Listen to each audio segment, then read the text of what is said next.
అంబా మోహిని దేవతా త్రిభువని ఆనంద సంధాయిని వాణీ పల్లవ పాణి వేణుమురళీ గానక్రియాలోలిని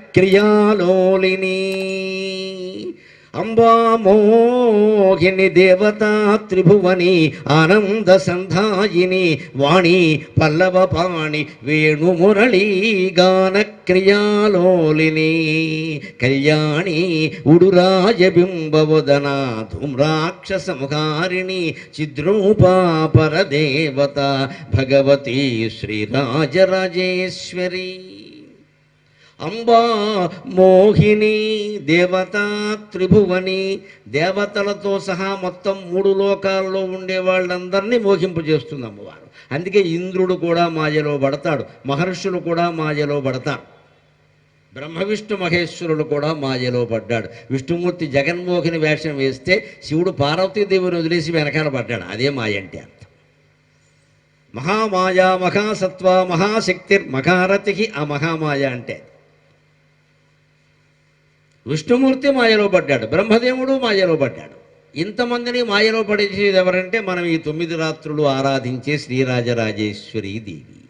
అంబా మోహిని దేవతా త్రిభువని 3 లోకాల్లో ఉండేటువంటి అందరినీ మాయలో పడేస్తుంది. మళ్ళీ ఆనంద సంధాయిని, ఆవిడే ఆనందాన్ని కూడా ఇస్తుంది. ఇవ్వాలి, ఆనందం పొందాలి అంటే ఓపిక పట్టాలి. అమ్మవారు పరీక్ష చేస్తుంది, మాయలో పడేస్తుంది. అందుకోసమే మాయలో పడేయడం అంటే ఏంటో తెలుసా? మనకి పత్రికల్లో రకరకాల వస్తువులు ఫోటోలన్నీ కనపడతాయి. పెద్ద సోఫా సెట్టు మీ ఇంటికి రావాలా, అయితే ఓ నొక్కు నొక్కు అని వస్తుంది. ఇదే మాయ. మనం చూడగానే ఏమిటో ఇది లేదు ఇది లేదు అని ఓ నొక్కు నొక్కుతాం, దాని వివరాలన్నీ వస్తాయి. ఇంకో నొక్కు నొక్కుతాం, దాని ఖరీదంతా వస్తే ఇంకో నొక్కు నొక్కుతాం, మన అకౌంట్ వస్తుంది.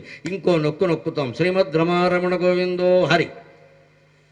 అక్కడి నుంచి ఆ పెద్ద సోఫా సెట్టు 2 ఐరావతాలు వచ్చి ఇంట్లో కూర్చుంటాయి. తుడుచుకుంటూ కూర్చుంటాం, కూర్చునే ఓపిక లేదు. కూర్చుంటే లేవలేము, మనం స్థూలకాయ వేసి కూర్చున్నాం. ఇక్కడ ఒబేసిటీ, మన ఒళ్ళు హైదరాబాద్ సిటీ అంత ఉంది, ఏం లేస్తాం ఇక్కడ. దీని ఇంట్లో ఎలా పడతారు? మళ్ళీ ఆ సోఫాలు చూస్తే నాకు ఆశ్చర్యంగా ఉండదు. కింద పని మనిషి చీపురు వేయడానికి వీలు లేదు, చీపురు పుల్ల కూడా వెళ్ళదు, అలా అతికేసి ఉంటాయి. మొత్తం నేలంతా మడ్డి. ఆ సోఫా ఎవడో తొడవడో, ఎందుకు కొంటారో తెలియదు. అదేమో 5 లక్షలు గొప్ప చెప్పుకోవడానికి. ఇదే మాయ. వాళ్ళు జరుగుతున్న మాయ అంతా ఇదేనండి. లేకపోతే ₹1,00,000 చాలదు, 2 లక్షలు చాలదు, 3 లక్షలు ఉన్నా చాలట్లేదు. మోహిని దేవతా త్రిభువని దేవతలను సైతం మోహింపజేస్తుందని ఎక్కడికో వెళ్ళక్కల్లా మనకే తెలుసా మోహం అంతా. ఇక్కడ అన్ని వస్తువులు అవసరమా? ఇంట్లో దంపతులు కాపురం చేయడానికి, ఆనందంగా ఉండడానికి అన్ని వస్తువులు అవసరం. ఎంజాల పాపయ్య శాస్త్రి గారు పద్యంలో చెబుతాడు, దంపతులకు ఏముండాలంటే ఉండగనొక్క పాకయు పరుండగ చాపయు అంటాడు ఆయన. ఉండగనొక్క పాకయు పరుండగ చాపయు రొట్టెలొక్కటో 2 భుజింప డెందమలరింపక శ్రీమతి చెంతనుండగా పండుగగాదే జీవితము అంటాడు ఆయన. ఉండడానికి ఒక పాక ఉంటే చాలయ్యా, తినడానికి ఒక రొట్టె ముక్క ఉంటే చాలయ్యా. ఉండవలసింది ముఖ్యమైనది ఏమిటి అంటే డెందమలరింపగ శ్రీమతి చెంతనుండగా. నీ భార్య నీ కోసం తాపత్రయపడుతుందా? నువ్వు నీ భార్య కోసం తాపత్రయపడుతున్నావా? ఇది ఆలోచించవయ్యా. డబ్బులిచ్చి భార్యను సంతోషపడదామని, డబ్బులిచ్చి భర్తను సంతోషపడదామని ఆలోచిస్తారేమిటి? డబ్బుతో ఎవడు సంతోషపడ్డమ్మా. అన్నం తింటే కొంత సంతృప్తి చెందుతాడు, ఎందుకంటే ఇక్కడ వరకే తినగలడు, ఇంక ముక్కు వరకు ఎవడో తినలేడు. కుక్కేసి పెట్టినా తినలేడు. కానీ డబ్బుతో ఎవడు సంతృప్తి పడ్డా, ఎందుకంటే ఇక్కడ తోసేస్తాడు, ఇంకా లోపల తోసేస్తాడు జేబులు ఎట్టేసి. ఇంకా ఖాళీగా ఉంటే బ్యాంకులో వేసేయమంటాడు. అయితే మనం చాలా అనుకుంటాం, మనం ఖరీదైన చీరలు పెట్టి, ఖరీదైన బహుమతులు ఇచ్చి, డబ్బులు ఇచ్చి బంధువులను సంతృప్తి పరుద్దాం అనుకుంటాం. ఇంతకంటే మూర్ఖత్వం ఇంకోటి లేదు. వాళ్ళు ఎప్పుడూ సంతృప్తి పడరు అలాగా. పైగా ఇచ్చినవన్నీ పుచ్చుకొని వాళ్ళకి బోళ్ళు ఉన్నాయి అందుకే ఇచ్చారు, ఊరికే ఇస్తారు. ఇదో వ్యాఖ్యానం. ఇక్కడ వాళ్ళకి బోళ్ళు ఉంటే అన్నీ ఇప్పుడుకి ఇవ్వాలా? అసలు ఇవ్వలేదనుకో, ఎన్నున్నా ఏమీ ఇవ్వరు, అదో వ్యాఖ్యానం. పోనీ ఇచ్చామనుకో, అన్నున్నా ఇది ఇచ్చారు ఇంతకాలానికి. ఈ యదవ సాగతీతలు ఉంటూనే ఉంటాయమ్మా. ఎందుకు వీళ్ళని సంతృప్తి పరచాలి మనం? సంతృప్తిపరచవలసినటువంటి అమ్మవారిని దేవుణ్ణి సంతృప్తిపరచడం మానేసి చుట్టాలని చుట్టపేకల్ని సంతృప్తిపరుస్తామేంటి? ఇక్కడ మనకేం పని, ఉంటే ఉంటారు, పోతే పోతారా? ఇంట్లో భార్యాభర్త ఆనందంగా ఉన్నారు, అది కావాలి. మీరిద్దరూ బాగుంటే బయట పడితే మీకు దేనికి? అప్పుడు పాక చాలు, పడుకుందుకు చాప చాలు, అంతకంటే ఎక్కువ ఉంటే మంచిదే. ఇది సంతృప్తి.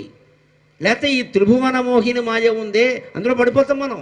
కానీ ఆవిడ ఎటువంటిదంటే, పడినా సరే, అప్పుల పాలైనా సరే, ఇబ్బందులు పడుతున్నా సరే, ఏమిటోనమ్మా పొరపాటు అయిపోయింది, అలా కొనేసాము, తెలియలేదు అని పశ్చాత్తాపడి అమ్మవారి విగ్రహం దగ్గర ఆవిడ పాదాలు పట్టుకుని ఇంకెప్పుడు ఇది చెయ్యను అంటే మనకేదో గొప్ప సన్మానం జరిగేలా చేసి ఆ 2 లక్షలు వాళ్ళ చేత ఇప్పించేసి అప్పులు తీర్చేస్తుంది. ఆనంద సంధాయిని అంటే అర్థం అది. ఎప్పుడూ మనిషికి పశ్చాత్తాపం ఉండాలి, పశ్చాత్తాపం ఉండాలి. ఇవాళ అది కూడా సమాజంలో లోపిస్తుంది. పాపం పోవడానికి గోదావరిలో మునుగుదామా, గంగలో మునుగుదామా, 12 జ్యోతిర్లింగాలు తిరిగేద్దామా అని ఆలోచిస్తారు తప్ప, మన పాపం వల్ల ఎవడికి బాధ కలిగిందో వాడి కాళ్ళట్టుకుందామని ఎందుకు ఆలోచించారండి? అహం అహం అహంకారం. మనం చేసిన పని వల్ల ఎవరు నష్టపోయారో వాళ్ళకి తిరిగి మేలు చేస్తే పాపం పోయినట్టే కదా. అవసరమైతే ఒప్పేసుకుందాం, అమ్మ ఏదో తెలియకుండా అన్నాను, ఏమనుకోకయ్యా అంటే అయిపోయే, వాడు క్షమిస్తాడు, అయిపోయింది. ఇంక మీరు ఎక్కడ మునకక్కర్లేదు. ఈ పశ్చాత్తాపానికి మనస్సు అంగీకరించక, ఈ క్షమాపణ కోరడానికి హృదయం ఒప్పుకోక మొత్తం 12 జ్యోతిర్లింగాలు తిరుగుతాం, మనం అష్టాదశ శక్తి పీఠాలు తిరుగుతాం. ఆర్టీసీ వాళ్ళు బాగుపడతారు, విమానాల వాళ్ళు బాగుపడతారు, మన పాపం అలాగే ఉంది. ఇక్కడ అసలు ఎవరికి నష్టం కలిగిందో వారికి మనం దాన్ని పూర్తి చేసే ప్రయత్నం చేయాల. అటువంటి చేస్తే ఆనంద సంధాయిని వాణి పల్లవ పాణి, వాణి పల్లవ పాణి వేణు మురళి ఘనక్రియాలోలిని. వాణి, ఈ 9 రోజుల్లో సరస్వతి అవతారం ఒకటి ఉంటుంది.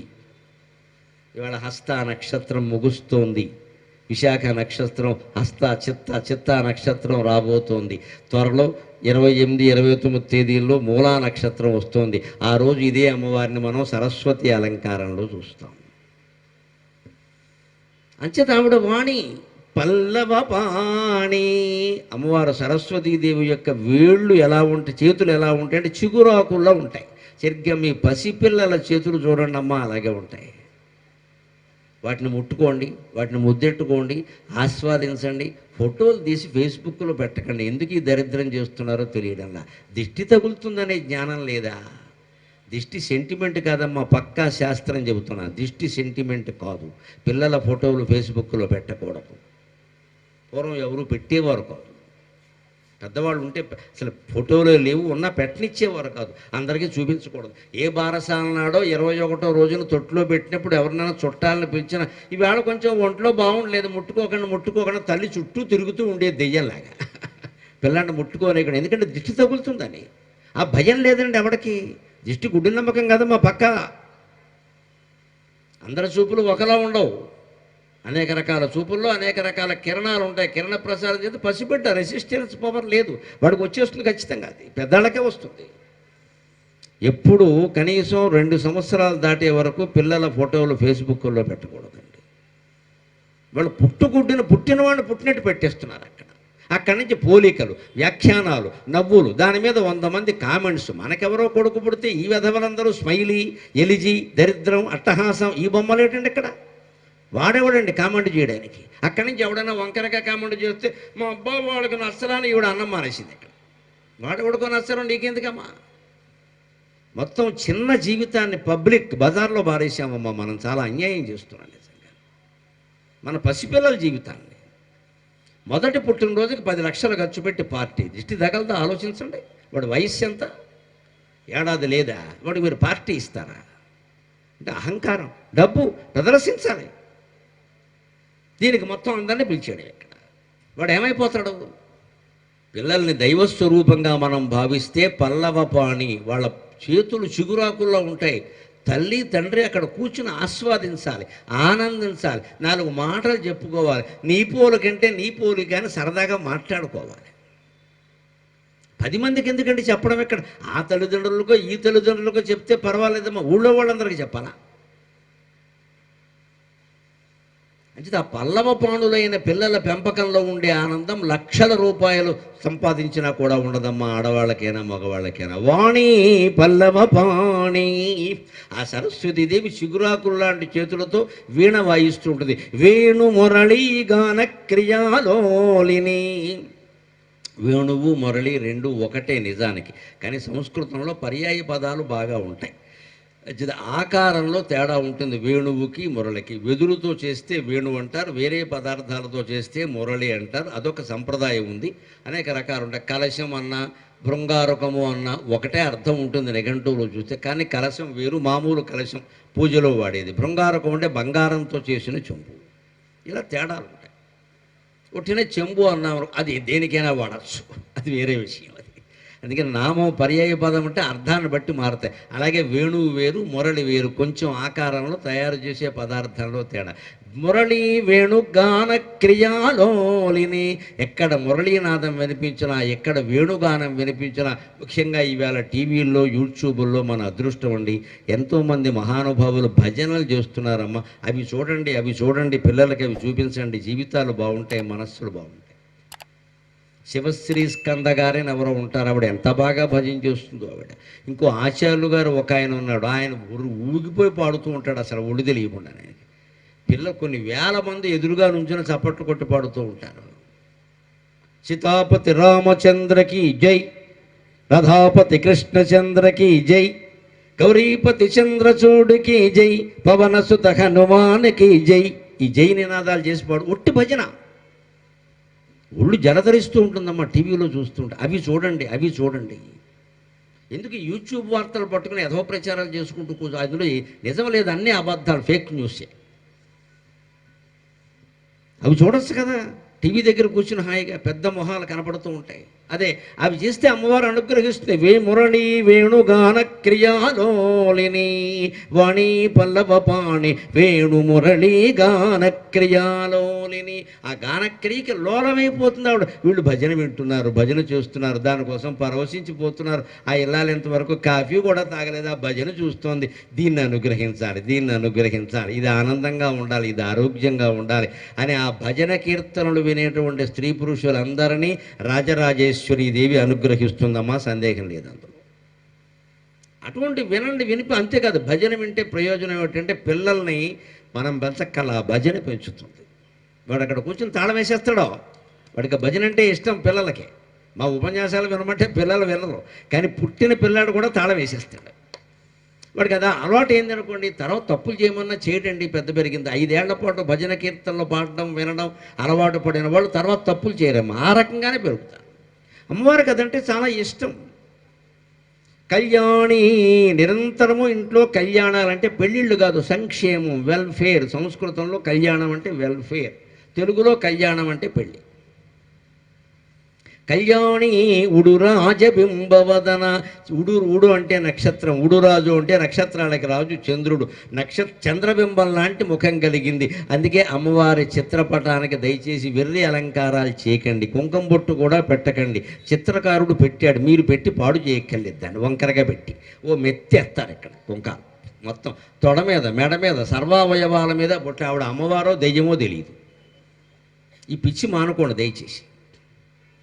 దైవారాధన అంటే విగ్రహం ఎదురుగా ఉండి చూడాలి, ఫోటో ఎదురుగా ఉండి చూడండి. మనకేంటంటే చూడడానికి ఓపిక లేదు, ఫోన్ చూడడానికి ఓపిక ఉంటుంది గంటలు గంటలు. అమ్మవారి ముఖం ఎవడు చూస్తాడు?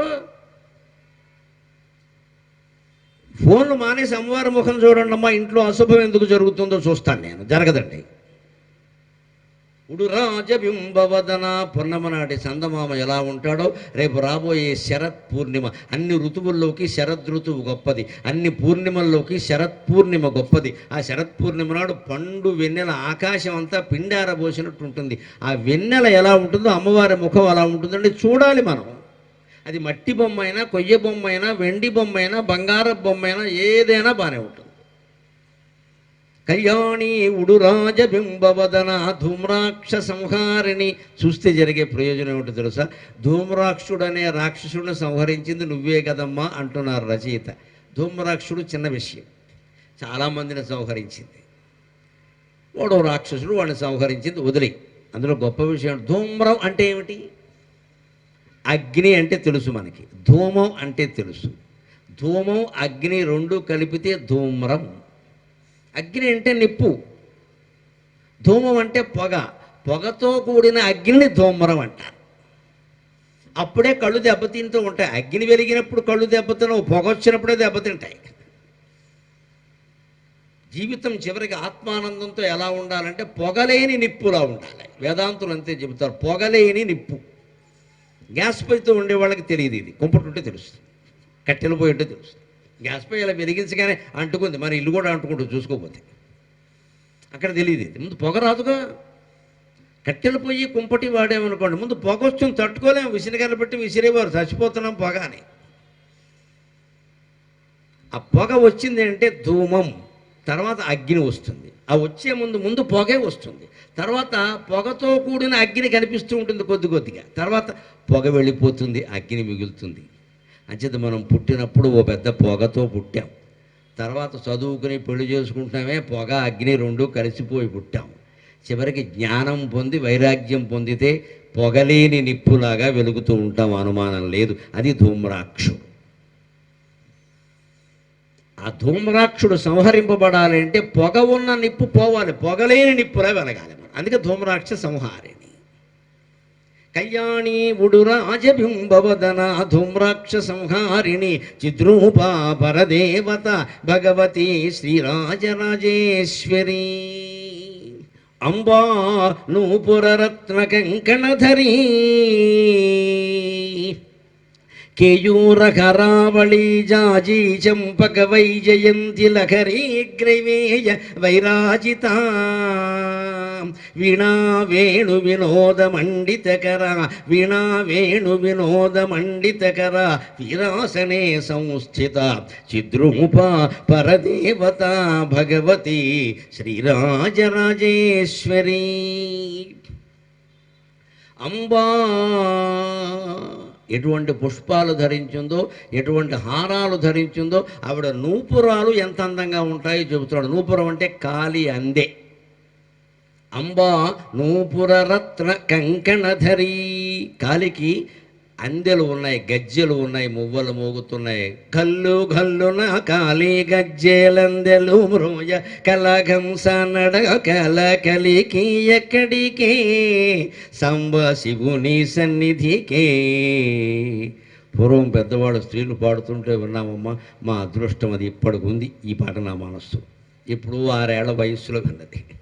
గజ్జేలందెల కళ్ళు గల్లు గల్లని మ్రోయ కలహంస నడ కల కలికి ఎక్కడికే సంబ శివుని సన్నిధికే.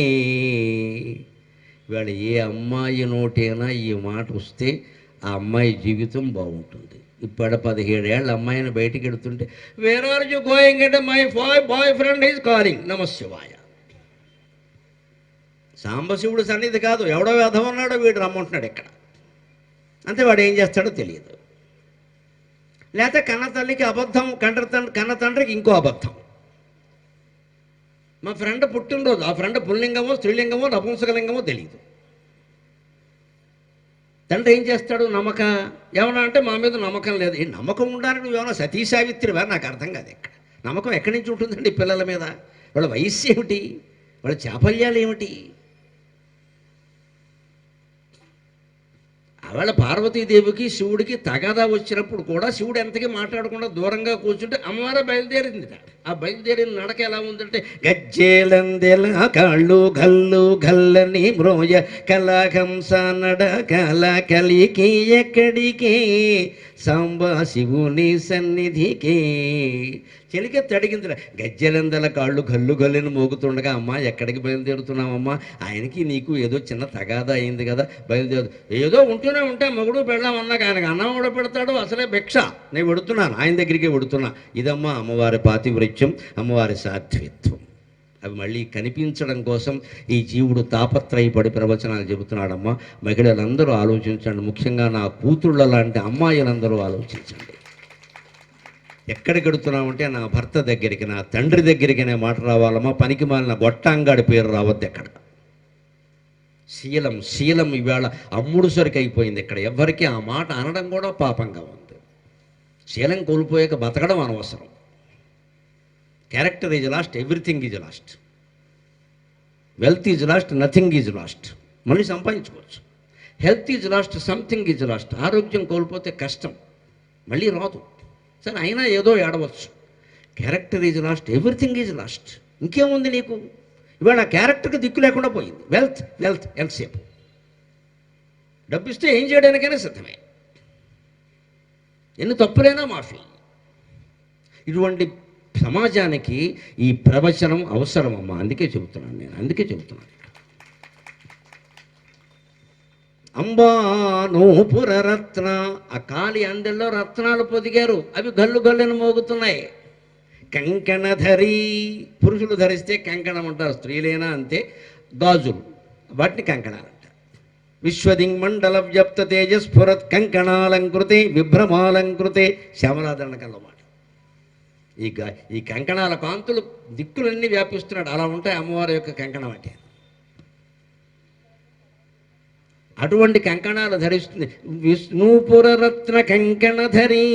ఇంకా ఏమిటాయి? కేయూరకారావళి జాజీ జంపక వైజయంతి లహరి గ్రైవేయ వైరాజత వైరాజిత.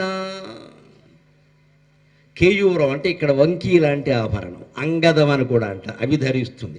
అనేక రకాల హారాలు ధరిస్తుంది ఆవిడ. రత్నగ్రైవేయ చింతాకలోల ముక్తాఫలాన్విత, రత్నాల కంఠహారం ధరించింది వాళ్ళ నాన్నగారు చేయించింది. శివుడు ఏం చేస్తాడో భిక్షాపాత్ర, నువ్వు అక్కడని తెచ్చుకో అంటాడు ఆయన ప్రతిదీ. ఏమన్నా అమ్మవారు పోనీ చేయించవయ్యా అంటే, నువ్వే నన్ను ప్రేమించావు, నువ్వు చూసుకో, నా వల్ల కాదు, నేను మానేమని చెప్పాను కదా. ఆయన మానేమని చెప్పాడు, నేను చేసుకోనని చెప్పాడు. ఈవిడే వెంటబడి చేసుకుని ఇటువంటి మొగుడు దొరకడని, అంత ప్రేమ ఆవిడకి. అందుకని ఎప్పుడైనా తగాదా వచ్చి ఏమైనా చేయించమంటే ఆవిడ ఏమంటుందో తెలుసా? అక్కడ చేస్తాం, బంగారం తులం 1,15,000, ఈ బాబిస్తాడంటే ఇక్కడ అంతే కొనుక్కో. ఆవిడ వెంటనే హిమవంతుడికి ఫోన్ కూడా, నాకేం లోటమ్మా, నాకు ఉన్నదే నువ్వు ఒక్కదానివి. మైనాకుడున్నా వాడు సముద్రంలో పడుకున్నాడు, వెళ్ళి కొడుకు లేనేలేడు అక్కడ. అందుకని ఉన్నదే నువ్వు ఒక్కదానివి, నీకేం లోటమ్మా అని రత్నకందరాల్లో గుహల్లో ఉండేటువంటి రత్నాలన్నీ కలిపి ఆవిడ తండ్రి ఆవిడకి ఆభరణాలు చేయిస్తాడు. అటువంటి కంకణాలన్నీ ఆవిడ ధరించింది. కేయూరాలు ధరించింది. కేయూర కరావళి జాజీ చెంపక. ఏమి చెబుతున్నారో మహిళలు జాగ్రత్తగా అర్థం చేసుకుందాం. అనేక రకాల పువ్వులు ఉంటే అమ్మవారి శిరస్సు మీద కూడా, ఆడవాళ్ళ శిరస్సులో కూడా రకరకాల పువ్వులు ధరించడం అనేది లోకంలో సంప్రదాయంగా ఉంటే, చంపక అశోక పున్నాగ సౌగంధికల సత్కచ అనాలుగే. ఎందుకంటే చంపక, అశోక, పున్నాగ, సౌగంధిక. జాజీ చంపక, జాజి పూలు, సంపెంగ పూలు, ఇవి స్త్రీలకి హార్మోన్లు సంబంధించిన సమస్యలన్నీ పరిష్కారం చేస్తాయి, ఋతుక్రమ దోషాలన్నీ పరిహరిస్తాయి. ఆ 3 రోజులు ఎటువంటి నొప్పి లేకుండా ఈ పువ్వులే కాపాడతాయి. అది భారతీయ ఆయుర్వేదం. దాని లలితా సహస్రంలో పెట్టిన జాతికి నమస్కారం, వ్యాస మహర్షికి నమస్కారం. ఆయనకైనా పెళ్ళి అయిందా, పిల్లల, ఆయనకి ఎందుకండి గోలంతా? మనం బాగుపడాలని కాకపోతే. బ్రహ్మాండ పురాణంలో ఉత్తరాఖండంలో ఈ మాట ఏమిటమ్మా? ఇంక వేరే పువ్వులు లేవా? మల్లెపూలు లేవా? గులాబీ పూలు లేవా? చంపక, అశోక, పున్నాగ, సౌగంధిక, ఈ జాజి, చెంపక, ఇందులో అది కూడా. ఇవి ఎటువంటివి అంటే స్త్రీలకు సంబంధించి ఋతుక్రమ దోషాలన్నీ పరిహరిస్తాయి. ఆ సమయంలో ఉండేటువంటి నొప్పులన్నీ పరిహరిస్తాయి. అంతకంటే నేను వ్యాఖ్యానించడం మర్యాద కాదు. జాజీ చంపక వైజయంతి లహరి, ఆ పేరే మర్చిపోయాం. వైజయంతి అంటే తక్కిలి పూలు. తక్కిలి పూలు అంటారు. ఎప్పటికీ బతుకమ్మ పూలలో వాటి ఉంటాయి, తెలంగాణలో దొరుకుతాయి ప్రత్యేకంగా. అవి అమ్మవారికి చాలా ఇష్టం. తక్కిలి పూలు అంటారు. వైజయంతి లహరి గ్రైవేయ వైరాజిత. ఈ పువ్వులతో చేసినటువంటి దండలను ఆవిడ కంఠహారాలుగా ధరిస్తుందిట. అంటే ఈ ఋతువులో ప్రధానంగా బ్యాక్టీరియా బాగా వ్యాపించి ఉంటుందమ్మా, వర్ష ఋతువులో. అందుకే ఇక్కడ తెలంగాణ ప్రాంతంలో అద్భుతమైన బతుకమ్మ పూజ పెట్టారు. ఏ హిందూ ఆచారం భారతదేశం మొత్తం మీద ఏదైనా సరే శాస్త్రీయం అండి, దేన్ని అశాస్త్రీయం అనద్దండి దయచేసి. ఇవి గుడ్డి నమ్మకాలు కాదండి. బతుకమ్మ పూజ సర్వత్రా శాస్త్రీయం, అందరూ చేయొచ్చు, ఆనందంగా ఉండొచ్చు. బతుకమ్మ సర్వోత్తమమైన దేవత, సాక్షాత్ లలిత పరా భట్టారికి నా దృష్టిలో బతుకమ్మ అంటే. బతుకు ఇస్తోంది, అంతకంటే ఏమిటి? ఆ పేరులోనే ఉంది కదా బతుకమ్మ, ఇంకేం కావాలి? నీకు కావలసింది బతుకే కదా. ఆ దేవతకి ఆ పేరు పెట్టిన వాళ్ళు ఎంత గొప్పవాళ్ళు అండి. వాళ్ళ భాష బంగారంగా బతుకమ్మని పెట్టేశారు అంతే, ఇంకేం పెట్టలేదు. మాకు బతుకిచ్చేదేవిడ, జీవితం ఇచ్చేదేవిడ, కాపాడేది. అయిపోయాయి. తీరొక్క పూలను ఎన్ని పువ్వులు తెలంగాణ ప్రాంతంలో ఇవాళ వికసించి పుష్పిస్తూ అన్ని పువ్వులు పట్టుకొస్తారు. అసలు పువ్వులతోనే ఒక దేవతారూపం చేసినటువంటి ఏకైక పండుగ, ఒకే ఒక ఉత్సవం బతుకమ్మ పండుగ. పువ్వులతోనే. లోపల విగ్రహం ఏముండదు, ప్రత్యేకంగా పువ్వులే దేవత. అంటే ప్రకృతిని ఆరాధించండి, పువ్వుల్ని కాపాడుకోండి. అవి మరి దేవుడు అంటే కానీ ఎవడు కాపాడు కదా, లేకపోతే తొక్కుంటూ వెళ్ళిపోతాడు. దేవుడు అంటే తొక్కడం మానేస్తాం. అందుకని ఈ ప్రాంతంలో ఆరాధన పెట్టారు. ఇప్పుడు ఇది విశేషంగా ఆంధ్ర ప్రాంతంలో కూడా ఉంది, వాళ్ళు కూడా చేస్తున్నారు. విదేశాల్లో ఉండేటువంటి ఆ తెలుగు వాళ్ళు కూడా చేస్తున్నారు. ఆ పండుగలు మనం జరుపుకోవాలి. అవి ఆరోగ్యానికి సంబంధించినవి. జాజీ చంపక వై జయంతి లఖరే గ్రైవేయ వైరాజిత వీణా వేణు వినోద మండితకరా. మళ్ళీ సరస్వతి రూపంలో వీణ వాయిస్తుంది, శ్యామలాదేవి రూపంలో వీణ వాయిస్తుంది. సరస్వతి రూపంలో వీణ వాయిస్తుంటే సరస్వతి ఎలా ఉంటుందో మీ ఇంట్లో ఫోటో చూడండి, దండలు వేయకండి, బొట్లు ఎట్టకండి, చూడండి.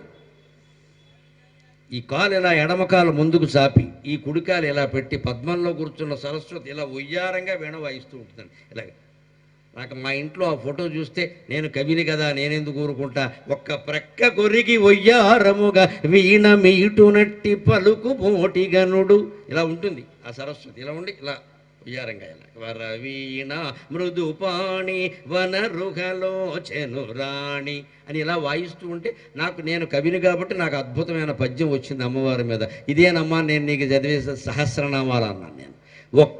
ఒక్క ప్రక్క కొరిగి ఒయ్యారముగా వీణ మీటునట్టి పలుకు బోటిగనుడు వాక్కునాది దాని వైభవమే నాది, వాక్కునాది దాని వైభవమే నాది, నాకు లోటే అనుచు నవ్వుచుండో. ఒక వాక్కు, సరైనటువంటి వాక్కు, కమ్యూనికేషన్ స్కిల్ అంటున్నారు ఈవేళ.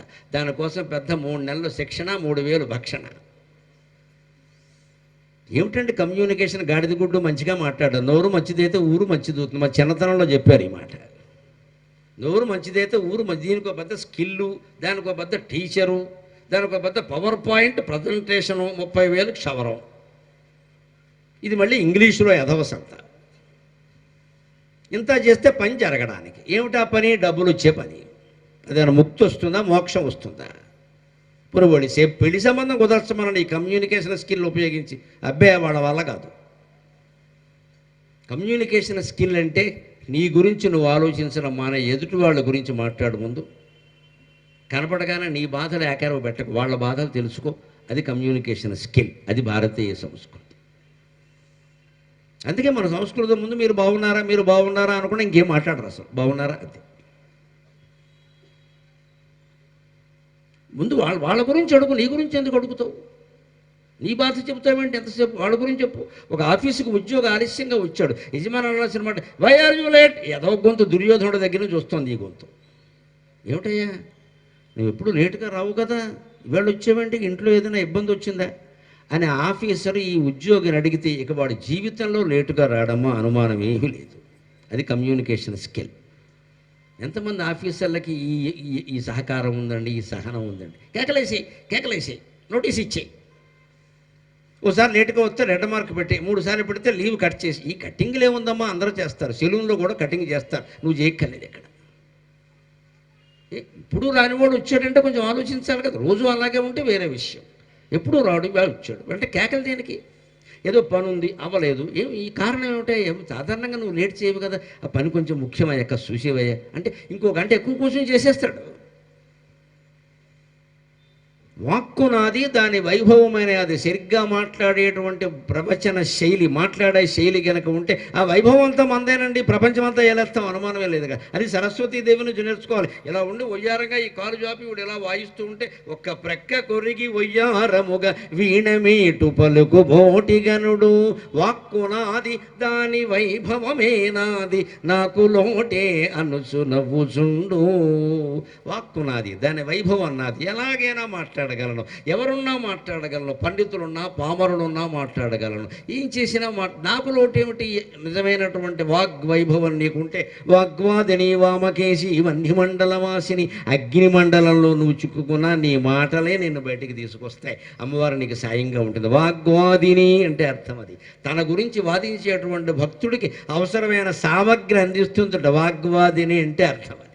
ఇదిగోరా మెటీరియల్, కొట్టో ఈ వాక్యం కొట్టో, ఈ వాక్యం కొట్టో అని వెనకాల నుంచి స్ఫురణ వస్తుంది. ఇప్పుడు మేము మాట్లాడుతుంటే స్ఫురణ ఎక్కడి నుంచి వస్తుందండి? స్ఫురణ భగవంతుడు తోచాలి కదా. ఆ తోచడం ఎవరి చేతులు అభ్యాసం చేస్తే రాదు, అది నేర్చుకుంటే రాదు, అది భగవంతుడు స్ఫురింపు చేయాలి, అప్పుడు ఆ అర్థం స్ఫురిస్తుంది. ఆ స్ఫురణ అమ్మవారి నుంచి వస్తుందంటే ఎంత పండితుడైనా అమ్మవారి ఆరాధన మానకూడదు, ఆవిడ స్ఫురింపు చేయాలి.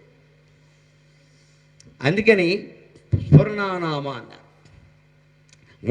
ఉయ్యారముగ వీణమేటు పలుకు బోటిగనుడు, వాక్కు నాది దాని వైభవమే నాది, నాకు లోటే అనుచున కూర్చుండు. నాకేమన్నా లోటా అంటుంది ఆవిడ. అలాగా వీణా వాణి వీణా వేణు వినోద మండితకర వీరాసనే సంస్థిత. ఇంకొక మాట, ఇది ఫిజికల్ ఎక్సర్సైజ్, వీరాసనంలో ఉండడం. వీరారాజ్య విరాట్ రూప విరజ విశ్వతోముఖి. వీరాసనం అంటే ఆంజనేయ స్వామి ఆలయం కొత్తగా నిర్మాణం చేశారు కదా, విగ్రహ రూపంలో ఉన్న ఆంజనేయ స్వామి కాదు. మామూలుగా ఆంజనేయ స్వామి ఎలా ఉంటాడో తెలుసా? పరుగు పందానికి సిద్ధంగా ఉన్నవాళ్ళ ఉంటాడు. ఈ కాలు ముందుకు పెడతాడు, ఈ కాలు వెనక్కి పెడతాడు, ఇలా ఉంటాడు. అది వీరాసనం. ఇది అభ్యాసం చెయ్యాలి, ఆరోగ్యానికి చాలా మంచిది. ఆడ మగ ఇద్దరు అభ్యాసం చేయొచ్చు. అమ్మవారు కూడా వీరాసనం వేస్తుంది. అంటే వీరుడైన వాడు యుద్ధం చేయడానికి ముందు ఏ ఆసనంలో ఉంటాడు? మంచం మీద పడుకుని యుద్ధం వచ్చినప్పుడు పిలవండి అంటే పిలిచేసరికి వీడు పావు గంటకు లేస్తాడు. యుద్ధం అయిపోతుంది అక్కడ. యుద్ధం పెద్దలు చెబుతారు. సద్గురు శివానందమూర్తి గారు, యుద్ధానికి మనం కారణం కాకూడదు. భారతీయ సంప్రదాయం గుర్తుపెట్టుకోవాలి, యుద్ధానికి మనం కారణం కాకూడదు. కానీ యుద్ధం వస్తే మొదటి బాణం మనమే వెయ్యాలి. వాడికి అవకాశం ఇచ్చామంటే ఆ బాణంతో లేపేస్తే ఇంకేం వేస్తాం ఇక్కడ? యుద్ధానికి ఎప్పుడు మనం కారణం కాకూడదు, కానీ యుద్ధమే వస్తే మొదటి బాణం మనం వెయ్యాలి. శత్రువుని వెయ్యనీయకూడదు, వేస్తే వాళ్ళు లేపేస్తాడు ఇక్కడ. ఇంక నువ్వు వేయడానికి ఏం లేదు ఇక్కడ, చలిమంటే వెయ్యాలి. అందుకని ఎప్పుడు ఉత్సాహం ఎలా ఉండాలని ఎవరు పిలుస్తారా బయలుదేరదాం, ఆ కార్యక్రమం అంటే నేను సిద్ధంగా ఉన్నానంటే ఏం చేయమంటారు చెప్పండి అని బంధువులకి, మిత్రులకి, మన అపార్ట్మెంట్లో ఉండే వాళ్ళకి సాయం చేయడానికి సిద్ధంగా ఉండాలి. అటువంటి సాయం చేసేటువంటి పిల్లల్ని మనం ప్రోత్సహించాలి. అనవసరంగా నీ చదువు పాడు చేసుకుంటున్నావు అనొద్దు. చదువు కంటే సాయమే ముఖ్యం అమ్మ, చేయనివ్వండి.